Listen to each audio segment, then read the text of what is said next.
আজকের গল্প গোপালের যাত্রা ভূতগ্রামে। তাহলে শুনতে থাকো। মহারাজা কৃষ্ণচন্দ্র বিশেষ একটা কাজে গোপালকে পাঠালেন ভূতগ্রামে। গোপাল বেরিয়ে পড়ল ভূতগ্রামের উদ্দেশ্যে। সামনেই একটি গরুর গাড়ি দাঁড় করানো ছিল। বলে, দাদা, এই গাড়ি কি ভূতগ্রাম যাবে? যাবে। দাদা, আমাকে একটু পৌঁছে দেবে? পয়সা দেব আমি। গাড়িতে উঠে পড়ুন। তা ভূত গ্রামে কি কাজ? আর বলো না দাদা, মহারাজা কৃষ্ণচন্দ্র আমাকে একটা বিশেষ কাজে পাঠিয়েছেন। সেই কাজটা সেরে তারপরে গ্রামে ফিরব। ভূত গ্রামে পৌঁছতে যে অনেক রাত হবে। কোথায় থাকবেন কিছু ঠিক করেছে? হ্যাঁ দাদা, তুমি তো ঠিকই বলেছ, কিছু তো ঠিক করিনি। তাই তো, কোথায় থাকবো বলো তো? তা তোমার কাছে কি কোনো জানাশোনা থাকার জায়গা হবে? হবে। আমার পরিচিত একটা পাঠশালা আছে, সেখানে আপনি রাতটুকু থাকতে পারবেন। বাহ, এ তো খুব ভালো কথা। তাহলে তুমি আমাকে পান্থশালায় পৌঁছে দাও। কালকে সকালে আমি কাজ সেরে গ্রামে ফিরে যাব। আপনি ততক্ষণ এই গরুর গাড়ির ভেতরে একটু ঘুমিয়ে নিয়ে পাঠশালায় এলে আমি আপনাকে ডেকে দেব। আমার কি আর ঘুম আসবে? পেটে লেগেছে খিদা, তারপরে এই গরুর গাড়ির নড়নচড়ন, এতে কি আমার ঘুম আসবে? দেখুন চেষ্টা করে, আপনার ভালোর জন্যই বললাম। ঠিক আছে দাদা, আমি তাহলে একটু চোখ বুঝলাম। পান্থশালা আসলে তুমি আমায় ডেকো কিন্তু। গরুর গাড়ি জঙ্গলের রাস্তা ধরে চলতে চলতে একটা সময় পান্থশালায় এসে উপস্থিত হলো। বাবু, ও বাবু, আপনার পাঠশালায় এসে গেছে, উঠুন। গোপাল হচকচিয়ে উঠল। তাকিয়ে দেখে পুরনো একটা পান্থশালা, ভাঙা চোরা, ঠিক যেন ভুতুড়ে বাড়ির মতো। বাবু, এটাই হলো পান্থশালা। সামনে এগিয়ে যান, দেখবেন একজন হ্যারিকেন হাতে বেরিয়ে আসবেন। উনি হলেন এই পান্থশালার রক্ষক, অর্থাৎ চৌকিদার। গোপাল তড়াক করে লাফ দিয়ে গরুর গাড়ি থেকে নেমে পড়ল এবং একটু এগিয়ে গিয়ে বাড়িটা দেখছিল। পিছন ফিরে আসলো গরুর গাড়ির লোকটিকে টাকা দেওয়ার জন্য। হঠাৎ দেখলো মুহূর্তের মধ্যে গাড়িটা উধাও, কোথাও তার দেখা পাওয়া গেল না। এরপর গোপাল এগিয়ে চলল সেই পান্থশালার দিকে। বলে, বাড়িতে কেউ আছেন? ও দাদা, শুনছেন? একটু আসবেন। গোপালের অনেক ডাকাডাকির পর অবশেষে একজন ভদ্রলোক দরজাটা খুললেন। বলি, এত রাতে কাকে চাই? দেখুন, আমি কাউকে চাইতে আসিনি, তবে হ্যাঁ, এই পান্থশালায় যদি আজকের রাতটা একটু আশ্রয় পেতাম। আসুন, আমার সাথে ভেতরে আসুন। লোকটি গোপালকে আস্তে ধীরে পান্থশালার ভেতরে নিয়ে গেল। এ বাবা, কি ভয়ানক নোংরা! এখানে আমি থাকবো কোথায় দাদা? চলুন, আমার সাথে ওপরে আসুন। লোকটি গোপালকে আস্তে ধীরে ওপরের একটা ঘরে নিয়ে গেল। যাক বাবা, এই ঘরটা তবু একটু ভালো আছে। আজকের রাতটা কোনো রকম কাটাতে পারলে হয়। বলি দাদা, আমার তো খুব খিদা পেয়েছে, যদি কিছু খাবার দেন তাহলে ভালো হতো। আপনি একটু অপেক্ষা করুন, আমি আপনার জন্য ভাত নিয়ে আসছি। ঠিক আছে দাদা, আমি অপেক্ষা করছি, আপনি ভাত নিয়ে আসুন। পান্থশালার রক্ষক গোপালকে ঘরে রেখে ভাত আনতে চলে গেল।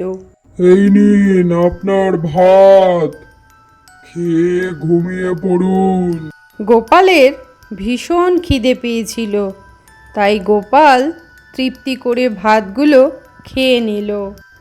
ভাত তো বেশ তৃপ্তি করে খেলাম, এখন আমার যে ঘুম আসছে না। গরুর গাড়িতে বসে যে অনেকক্ষণ ঘুমিয়েছি, এখন তাহলে কি করব? কি করব? হ্যাঁ, আমি তাহলে একখানা গান করি, গানে গানে সময় কেটে যাবে। পেট ভরে খেয়ে দিয়ে মনের সুখে গোপাল জোরে জোরে গাইতে লাগলো। গোপালের গান শুনে নূপুরের শব্দ বাড়তে থাকে। ক্রমশ শব্দটা যেন কাছে এগিয়ে আসলো। গোপাল চমকে উঠে বললে, কে কে ওখানে? কে আছো? সামনে আসো। আমি তোমার সামনে এলে তুমি তো ভয় পেয়ে যাবে, সামনে আসি কি করে? আমার নাম গোপাল, আমি ভূত প্রেত দৈত্য দানব কোনো কিছু ভয় পাই না, মানুষকে শুধু বিশ্বাস করতে ভয় পাই। তুমি আমার সামনে আসতে পারো। আচ্ছা, তুমি তো বেশ সাহসী, খুব ভালো লাগলো। আমিও তোমার মতো মানুষকে বিশ্বাস করতে বড় ভয় পাই, তাই তো বিশ্বাস করেই আমার সর্বনাশ হয়েছে। দেখবে আমার মুখ? দেখো তাহলে। গোপাল দেখল উনি আসলে কোনো মহিলা নন, উনি হলেন আত্মা তথা ভূত। গোপাল খুব সাহসের সাথে ওই মহিলা ভূতকে জিজ্ঞাসা করলো, তা আমার কাছে কি মনে করে? বলছি তুমি আমার একটা উপকার করে দেবে। তা কি উপকার আগে শুনি, তবে তো উপকার করব। শোনো, আমি ছিলাম এই বাড়ির একজন নর্তকী। জমিদারকে প্রতিদিন নাচ করে দেখাতাম, বিনিময়ে অনেক টাকা সোনা দানা উপহার পেতাম।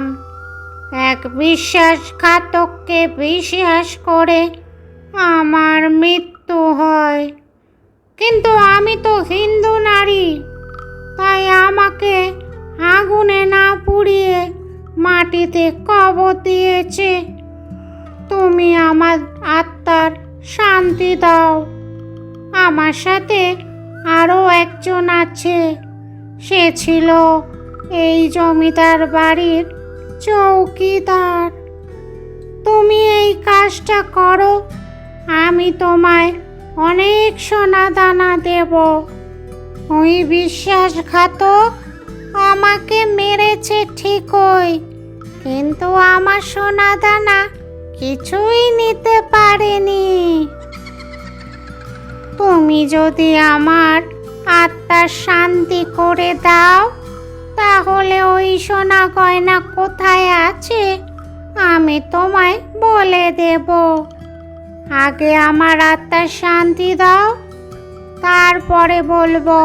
তা তোমাকে কোথায় কবর দেওয়া হয়েছে জায়গাটা আমায় দেখিয়ে দাও। তাহলে এসো তুমি আমার সাথে। ওই ভূত মহিলা গোপালকে সঙ্গে নিয়ে চলল তাকে কোথায় কবর দেওয়া হয়েছে সেই জায়গাটা দেখাতে। হ্যাঁ, এইখানটাতেই আমাকে কবর দেওয়া হয়েছে, আর ওই গাছটার পাশে চৌকিদারকে। গোপাল তৎক্ষণাৎ কুড়ুল দিয়ে কোপাতে লাগলো মাটি। মাটি খুঁড়ে কঙ্কাল বেরিয়ে আসলো। তারপর সেই কঙ্কালটাকে আগুনে পুড়িয়ে দিল। তাদের আত্মা আকাশে মিশে গেল। তারা গোপালকে বলে দিয়েছিল এই গাছের গোড়াতেই একটা কলসিতে অনেক সোনাদানা আছে। গোপাল সেইখান থেকে সমস্ত সোনাদানা নিয়ে আবার গরুর গাড়িতে উঠে চলতে শুরু করলো। গোপাল গরুর গাড়ির ভেতরে ঘুমিয়ে পড়েছিল।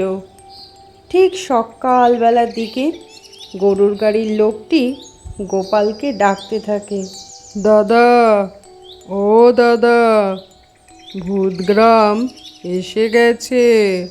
গোপাল তৎক্ষণাৎ গরুর গাড়ি থেকে নেমে পড়ল।